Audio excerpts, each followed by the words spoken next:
Assalamualaikum wargi Jabar, apa kabarnya nih semua? Jumpa lagi di podcast Sehati, podcastnya Kemenag Jawa Barat. Kali ini kita kedatangan tamu luar biasa. Kalau bisa dibilang ini adalah Sri Kandinya Kementerian Agama terutama Jawa Barat nih. Karena beliau ini adalah satu-satunya perempuan yang menjadi kepala kantor Kementerian Agama di Jawa Barat. Di Kementerian Agama Kota Cimahi. Ya. Dengan Ibu Hajah Baik Raihanun Ratnasari. Betul, Bu? Betul. Kalau dipanggilnya apa nih, Bu? Saya biasa dipanggil Hanung. Oh, Ibu Hanung. Oh, Ibu iya. Hanung, sehat Ibu? Alhamdulillah. Luar biasa. Jadi beliau ini baru diangkat menjadi kepala kantor Kementerian Agama Kota Tengah, Cimahi. iya. Sejarah pertama menjadi sejarah ada kepala kantor Kementerian Agama di Jawa Barat, khususnya itu perempuan ya Bu ya, luar biasa. Pastinya ada klasifikasi khusus dari Pak Kanwil nih yang ada di dalam diri ibu yang akhirnya ibu diangkat nih, udah ibu cantik, ternyata ibu berkompeten juga, luar biasa. Semoga menjadi inspirasi untuk perempuan-perempuan yang khususnya bekerja di Kementerian Agama dan Amin. di luar sana gitu, bahwa ada perempuan yang bisa loh gitu menunjukkan kinerjanya gitu loh, menjadi kepala kantor gitu ya Bu ya. Ya, Bu Hanun, boleh diceritakan nih awal karir menjadi ASN di Kementerian Agama? Oke. Terima kasih Mbak Audia atas kesempatan yang diberikan. Jadi untuk karir saya tahun 1995 itu sebagai CPNS ya, Iya. awal mulanya. Dan tahun 2006 akhirnya saya mendapatkan promosi sebagai Kasih PHU. 2006. Itu di Kanwil Kementerian Agama Provinsi Nusa Tenggara Barat. Oh. Itu 2006 jadi Kasih Dokumen dan Perjalanan Haji ya awalnya namanya. Ya, dan lalu 2013 saya pindah sebagai Kasubag Perencanaan dan Keuangan. Haji, Perencanaan dan Keuangan. Iya. Oke, sip. Dan tahun 2015 saya pindah lagi sebagai Kasih Wakaf. Oh. Jadi istilah teman-teman dulu itu saya diwakafkan kan. Yaitu dan akhirnya tahun 2016 kami ya, saya dan anak-anak memutuskan untuk pindah ke Jawa Barat. Mengingat suami pada saat itu bertugas di Bandung. Iya. Dan saya sangat ingin kumpul bersama keluarga. Karena selama ini kami LDR terus dari dulu. Oh. Jadi waktu ibu Di Mataram. di Mataram, suami di sini kan? Suami di Bandung. Pokoknya suami di mana karena memang pindah-pindah ya. Cuman karena suami memang asalnya dari Bandung dan kebetulan penempatan di sini, ya udah akhirnya saya bersama anak-anak memutuskan untuk pindah ke Bandung dan diterima di kantor wilayah Kementerian Agama Provinsi Jawa Barat ini di bidang kontren sebagai JFU. Nah kemudian 2021 promosi lagi sebagai Kasih Bina Haji Reguler di bidang PHU Kanwil Jabar. Dan selanjutnya 2023 mendapatkan amanah sebagai Kemenag Kota Cimahi. Luar biasa Ibu. Itu ya gambaran ini Karirnya bertahap terus ya Bu ya, bahkan sampai jauh dengan keluarga gitu ya Bu ya. Karena memang selama ini LDR dan sekarang suami juga di Bali, bukan di ini lagi. Jadi nggak bareng Nggak lagi bareng gitu ya lagi, Bu ya. ya. Kalau tadi nih ada beberapa jabatan yang Ibu sebutkan gitu ya Bu ya. Zakat wakaf, perencanaan haji dan lainnya. Jabatan apa sih Bu yang paling berkesan? Yang paling berkesan ya bagi saya ya sebagai Kemenag Kota ini Cimahi. Ya Bu ya. Karena apa? Tantangan baru gitu ya Bu ya? Tantangan baru pertama karena saya perempuan sendiri, perempuan pertama ya di Jawa Barat untuk Jawa Barat. Dan kalau yang di provinsi lain sepertinya saya yang ketiga. Karena di Bali ada dan di Sulawesi juga ada. Tapi hitungannya berarti jarang loh Bu ada kepala kantor perempuan. Dan ini agak-agak viral gitu karena bukan hanya Bendia Jawa Barat saja yang menghubungi saya. Ada beberapa media dari luar jadi gimana gitu. Kalau sekarang kan musimnya kesetaraan gender gitu kan ya Bu ya. Perempuan tuh pasti bisa berkarya juga sama. Nah Ibu ini adalah salah satu contohnya Bu, pioner untuk perempuan di Jawa Barat di Kementerian Agama Jawa Barat. Kalau suka dukanya selama jadi ASN Kementerian Agama nih Bu, selain berjauhan dengan suami. Iya.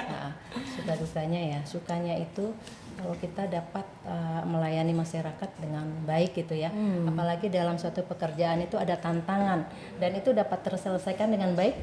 Rasanya itu gimana? Iya. Contoh ya, pada saat dulu waktu saya di Mataram, itu kan kami kan baru embarkasi antara. Embarkasi antara. Dan embarkasi antara itu jadi jemaah haji berangkat dari embarkasi yang di Mataram. Dan kalau dulu kami embarkasinya Surabaya ya, sebelum embarkasi antara, embarkasi transit namanya. Iya. Nah kalau sekarang setelah embarkasi antara, jadi jemaah haji berangkat dari Mataram ke bandara di Surabaya, karena waktu itu bandaranya belum memadai untuk langsung berangkat ke Arab Saudi. Jadi kami hanya mendarat di Juanda. Iya. Dan setelah itu dari Juanda langsung berangkat ke Arab Saudi. Oh. Nah itu di mana salah satu maskapai yang kita melakukan kontrak ternyata One Prestasi, Waduh. di mana dia tidak mengangkut Jemaah. haji. Itu anunya di mana ya? Deg-degan ya, kesel ya, bercampur baur. Pokoknya jemaah haji itu harus berangkat. Iya, Pak. Mau tidak mau harus berangkat. Jadi alhamdulillah hal itu dapat terselesaikan. Alhamdulillah ya, tentunya dengan koordinasi dengan Pemkot, dengan berbagai pihak dan dukungan berbagai pihak, akhirnya dapat berangkat. Nah itu sesuatu yang itu tantangannya besar banget ya. Tapi alhamdulillah dapat berangkat itu kepuasan tersendiri Iya, gitu. betul. Kalau dukanya ini ya, memang harus ada yang dikorbankan. Contoh, misalnya saya ingin mengambilkan rapot anak. Pada saat hari pengambil rapot ternyata tidak bisa. Saya berusaha memberi pengertian kepada anak, dan alhamdulillah bisa mengerti. Dan saya menghubungi gurunya. Jadi menginformasikan saya akan mengambil rapot itu pada hari lain. Karena memang intinya saya tidak mau mewakilkan ke orang. Harus saya menerima rapot tersebut. Saya harus menerima informasi dari guru tersebut terhadap perkembangan anak saya. Jadi ya ada solusi sih. Iya. Cuman Jadi tetap harus balance ya Bu ya, antara keluarga dengan pekerjaan gitu, diusahakan keduanya ya sama lah gitu ya Bu ya. Biasa. Ya Bu, kalau satu kata nih Bu ya, boleh minta satu kata perasaan Bu Hanum saat setelah dilantik menjadi Kepala Kementerian Agama. Ya, tentunya senang, bangga ya. Tapi saya berusaha, cuman saya kemarin sempat, saya bisa nggak ya gitu ya. Akhirnya saya berusaha memberi pikiran positif kepada diri sendiri. Ini sebuah tips ya. Saya bisa gitu. Dan itu merupakan suatu adrenalin tersendiri loh bagi diri kita. Karena dengan adanya pikiran positif tersebut, ternyata itu memberikan support tersendiri bagi diri sendiri. Jadi ada energi positif jadinya juga kita ya, Bu, ya? semakin percaya diri gitu. Jadi kita tidak hanya memberikan pikiran positif ke orang lain, tetapi ternyata memberi pikiran positif kepada diri sendiri itu sangat bermanfaat. Iya, betul. Jadi gimana orang lain mau menilai kita kalau kita misalkan nggak pede ya Bu ya, kita sendiri harus pede dulu nih gitu ya Bu ya. Oke Bu, kalau tadi ngobrolin tentang keluarga Bu, dukungan dari keluarga gimana nih Bu? Pasti mungkin ada aja ya protesnya anak, mama kemana sih, mama Ada, bisa selalu gitu ada. ya. Atau misalkan mau dinner bareng suami tiba-tiba bentrok gitu kan ya Bu ya. Tapi gimana tuh Bu cara mengatasinya tuh Bu? Jadi konsekuensinya ya memang harus ada yang dikorbankan, dan insya Allah amanah ini ya akan saya jalankan dengan sebaik-baiknya. Tapi tentunya ini apa ya Bu ya, memecah stigma kayak perempuan tuh kerjanya di dapur aja gitu, nggak usah sekolah tinggi-tinggi. Nah, Bu Hanum itu adalah apa ya, bukti konkretnya kalau tidak seperti itu pun ya kita tuh justru perempuan harus punya value gitu ya Bu ya.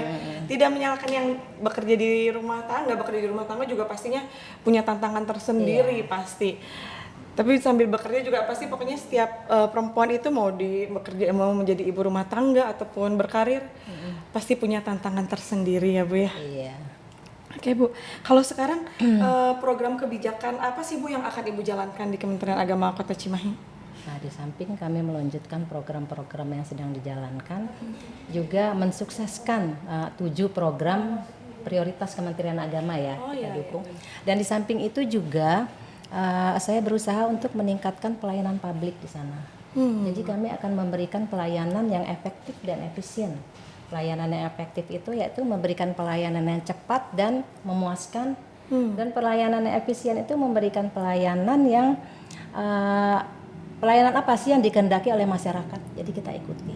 Ya. Dan dari ininya barangkali pembenahannya kami mulai dari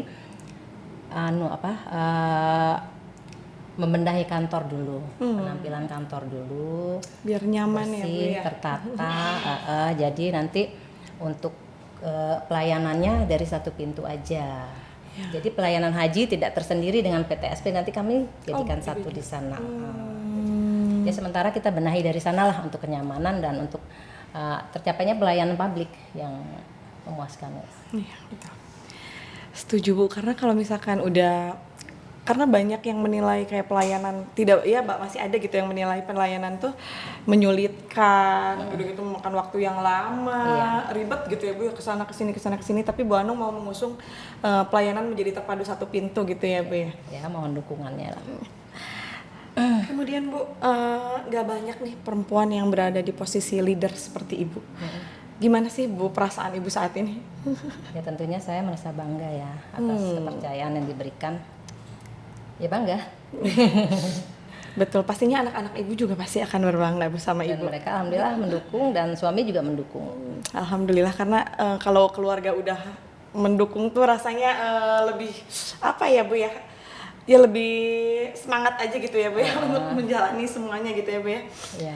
Ya, kalau terakhir Bu, apa nih Bu pesan untuk para perempuan yang memilih untuk berkarir gitu Bu, khususnya di Kementerian Agama nih?